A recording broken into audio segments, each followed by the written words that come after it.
వైఎస్ఆర్సీపీకి సంబంధించి ఒక ఇష్యూ చేసిన తర్వాత ఆ ఇష్యూ మీద ప్రభుత్వం స్పందించడం అనేది ఒక 2 ఏళ్ళుగా సాగుతూ వస్తుంది. ఈ క్రమంలో మనం ఈ వీడియోలో చెప్పబోతుంది పంచదార్ల ఒక క్షేత్రం దగ్గర అక్రమంగా మైనింగ్ జరుగుతుంది.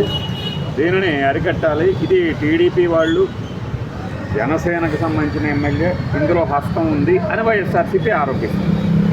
దీని మీద నిన్న ఉప ముఖ్యమంత్రి పవన్ కళ్యాణ్ గారు ఆర్డర్స్ జారీ చేశారట. ఆపేయండి మైనింగ్ని, అక్కడ అక్రమ మైనింగ్ని. అలానే వైఎస్ఆర్సీపీ ఏదైతే ఆరోపించిందో అసలు అందులో నిజం ఉందా లేదో కూడా నిగ్గు తేల్చండి అని ఆదేశాలు జారీ చేశారు. మరి ఇది వైఎస్ఆర్సీపీ పార్టీగా సాధించిన విజయంగానే భావించాలి కదా. ఇక్కడ అక్రమ మైనింగ్ నిరోధించాలి, లేకుండా చేయాలి అని బహుశా మంగళవారం అనుకుంటా, అంటే జూలై 21, 2026 బొత్స సత్యనారాయణ గారు మరి కొంతమంది అక్కడికి వెళ్ళినట్టున్నారు. మరి మంగళవారం సోమవారం అక్కడికి వెళ్ళిన తర్వాత ఈ ఆజ్ఞలు జారీ అయ్యాయి. కాబట్టి ఇది వారి పోరాట ఫలితమే అని వైఎస్ఆర్సీపీ చెప్పుకోవచ్చు.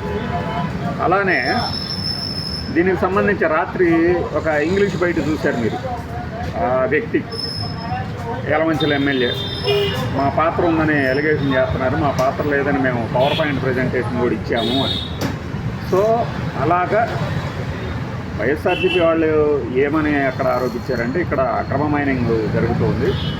2-3 శతాబ్దాల కింద ఉన్నటువంటి ఒక టెంపుల్ కూడా పాడైపోతుంది. దాని మనుగడకే ముక్కు వాటిల్లే పరిస్థితి ఏర్పడింది. దానికి తోడు ఇక్కడికి వచ్చే జలధార కూడా రంగులు మారుతుంది అని ఆరోపించారు. ఈ జలధార రంగులు మారడం వెనక కూడా కుట్ర ఉన్నది అని స్థానిక ఎమ్మెల్యే తాలూకు ఆరోపణ. ఇది మా మీద చేస్తున్నారు ఆరోపణలు.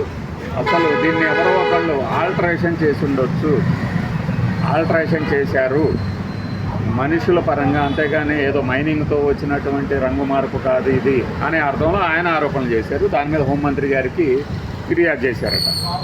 సో ఫిర్యాదు చేశారు కాబట్టి దాని మీద నిగ్గు తెలుస్తారు, సందేహం లేదు. కానీ ఈలోపు మైనింగ్ మొత్తం అక్కడ రద్దు చేయాలి అని ఆదేశాలు జారీ చేశారంటే అది ప్రతిపక్షం సాధించినటువంటి పోరాట ఫలితంగా అనుకోవచ్చు.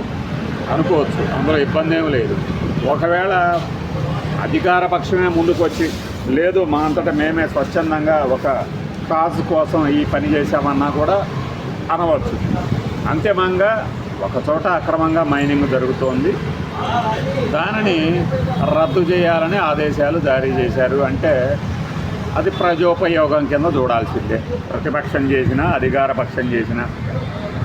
అయితే ఈ ఆరోపణలకి ప్రెస్ మీట్ పెట్టి మరీ ఖండించారు అంటే అది బాగా గట్టిగా తగిలినట్టుంది. దానికి తోడు ఎవరి మీదైతే ఆరోపణలు చేశారో ఈ ఆరోపణలు చేయడంతో పాటు దీన్ని రద్దు చేయాలి మైనింగ్ని అని డిమాండ్ వచ్చిన తర్వాత దానికి అనుగుణంగా ప్రభుత్వం నుంచి కూడా ఆదేశాలు వచ్చాయి అంటే సంథింగ్ అక్కడ ఏదో ఫిషీ ఉంది, సంథింగ్ ఫిషీ అనేది ఉన్నది అని ప్రభుత్వం కూడా భావించే ఉంటుందిగా. లేదు మాదొక ట్రాన్స్పరెంట్ గవర్నెన్స్ అనుకున్నప్పుడు కూడా ఇలాంటి ఆదేశాలు వస్తూ ఉంటాయి. దీని మీద రాబోయే రోజుల్లో ఎన్ని మలుపులు తిరుగుతుందో తెలియదు. కానీ ప్రెస్ మీట్ల 4 అయితే మనం చూడబోతున్నాం. ఒక ఇష్యూ ఉన్నదంటే ఇప్పుడు పొగాకు బోర్డుకి సంబంధించిన కొనుగోళ్ల విషయమే. మనం ఒక 3 నెలల క్రితం అనుకుంటాం. మరి రేపొద్దున జగన్మోహన్ రెడ్డి వస్తాడేమో చూసుకుంటే అక్కడికి దాని ఇష్యూని కూడా తొందరగా పరిష్కరిస్తే అక్కడ దాకా రాకపోవచ్చు అని. పొగాకు రైతులు ఒంగోలు, గుంటూరు చాలా చోట్ల ఆందోళన చేపట్టారు. ఒంగోలులో అయితే భారీగా చేశారు. చివరిగా అంటే ఫైనల్ కాల్ వచ్చి జగన్మోహన్ రెడ్డి దగ్గరికి వెళ్ళేది. జగన్మోహన్ రెడ్డి గారు నిన్న వారితో మాట్లాడుతూ ఆయన చేసిన కామెంట్ ఏంటయ్యా అంటే సీఎం గారు అంటే చంద్రబాబు నాయుడు గారు మంచి రేటుకు కొనండి, రైతులను ఆదుకుంటామని ప్రకటించిన 2వ రోజే రేటు తగ్గిపోయింది. ఇది ఎలా సాధ్యమో వాళ్ళు ఏదైతే కింబర్లీ కానీ వైట్ బర్లీ కానీ ఏవైతే ఆ రకాలు వాటి రేట్లు చెప్తున్నారో ఆ రేట్లని బాగా తగ్గింది. ప్రభుత్వం ఆదుకోవాలని డిమాండ్ చేస్తున్నాం, పోరాటంలో మేము పాల్గొంటాం అని చెప్పారు జగన్మోహన్ రెడ్డి గారు. సో మరి జగన్మోహన్ రెడ్డి గారు చెప్పినట్లుగా ఇప్పుడు ఈ పొగాకు రైతుల తాలూకు ఇష్యూల్ని ఎలా ప్రభుత్వం ట్యాకిల్ చేయబోతుంది. గ్యారంటీగా ఆయన ఏదో ఒక ఊరిలో ధర్నాకో నిరసనకో ఆందోళన కార్యక్రమానికో వెళ్తారు. మరి ఈ లోపే వారు కోరుకున్నటువంటి ఎఫెక్ట్ వస్తుందా, లేకపోతే ప్రభుత్వం ఎప్పట్లానే ప్రకటనలు, అంటే ఇప్పటికే కొన్ని ప్రకటనలు వచ్చి ఉన్నాయి. మేము పొగాకు రైతులను ఆదుకుంటున్నాం, ఆ వైఎస్ఆర్సీపీ ఏదైతే చెప్తుందో ఆ రకం కన్నా రేటు ఎక్కువే కొంటున్నాము, ఇవన్నీ రాజకీయపరమైన ఆందోళనే అని ఇష్యూ బేస్డ్గా మాట్లాడుకున్నప్పుడు, అంటే సమస్యల ప్రాతినిధ్యంతో ప్రాధాన్యాలు అంటే ప్రయారిటీస్తో మాట్లాడుకుంటే పొగాకు రైతుల ఇష్యూ 2-3 నెలల నుంచి జరుగుతుంది. ఈ క్రమంలో జగన్మోహన్ రెడ్డి గారి స్పందన తిరిగి అక్కడ కదలిక తెస్తుందనే ఎక్కువ మంది అంచనా వేస్తున్నారు.